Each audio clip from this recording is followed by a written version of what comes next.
Good morning, কেমন আছেন সবাই? আশা করছি ভালোই আছেন। আমিও খুব ভালো আছি। কারেন্ট চলে গেছে আজকে সকালবেলাতে, তো ভাবলাম আজকে হাঁটতে যাব না, এখন সবজি কাটবো। সবজিটা তাড়াতাড়ি কেটে নিলে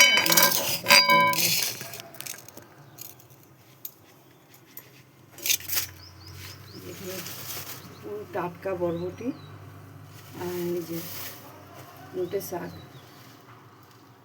পুরো টাটকা নোটে শাকটা। বরবটি ভাজা করবো, আজকে মঙ্গলবার। বরবটিটা আজকেই রান্না করে নেবো, রেখে দিলেই পোকা হয়ে যাবে। এরকম একদম ফ্রেশ, পুরো টাটকা।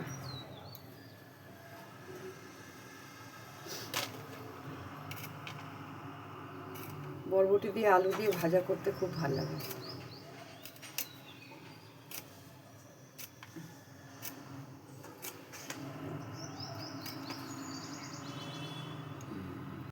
কয়লার গাড়ি এসছে, নামাবে। এই যে এই গাড়িতে রাখবে কয়লাটা। চুনু দোল খাচ্ছে আর এখানে মিঠু বসে রয়েছে চুপচাপ। কিছুক্ষণ পরে ঝগড়া শুরু হবে চুনু মিঠু।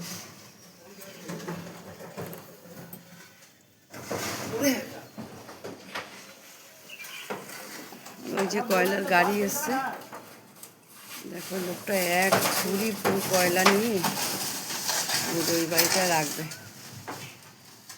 দেখ বাপরে, আমরা 5 কেজি কয়লা নিতে পারি না। তো সবজিগুলো কাটা হয়ে গেছে, এই যে শাক কেটেছি, আর এই যে এখানে বরবটি কাটা হয়ে গেছে, পটলও কাটা হয়ে গেছে। দেখো সব আলু ভাজা বসিয়েছি, আর এটার মধ্যে পটলটা ভাজা বসিয়ে দিয়েছি, পোস্ত করবো। এখন পর্যন্ত কারেন্ট আসেনি, কি অবস্থা, পুরো অন্ধকার, রান্নাঘর দেখা যাচ্ছে না, ভূতের মতো লাগছে। এই জানলাটা খুলে দিই। কালকে দেখো এই গাছটা লাগিয়েছি, কারেন্ট আসলে তোমাকে দেখাতে পারবো না, অন্ধকার। গ্যাস ট্যাস তো রাত্রেবেলা পুছে রেখেছে বৌমা, পুছে গ্যাস পোছে। সকাল সকাল বিছানাটাও গুছিয়ে নিয়েছি, ওদিকে রান্না তো হচ্ছেই। আর এখানে দেখো চাল ভিজানো জলটা নিয়ে এসেছি, এর মধ্যে কিন্তু চালটা আছে।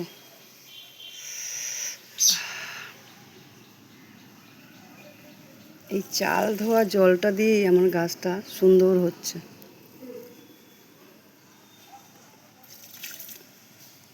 পোস্ত আর লঙ্কা নিয়েছি, পটল পোস্ত করবো বলে শিলের মধ্যে বাটবো, কারেন্ট নেই। র চা আর এই যে রুটি কালকে ছিল, সেটা দিয়েই খাচ্ছি। এই যে আরও কটা আছে। পুজো দেওয়া হয়ে গেছে, আজকে সব রজনীগন্ধা ফুল দিয়ে দিয়েছি। দেখো কি সুন্দর লাগছে আসনটা। দেখো আমার ছেলে গাছ লাগিয়েছে, কত কি সুন্দর লাগছে। সাজানো হয়ে গেলে আবার তোমাদেরকে দেখাবো।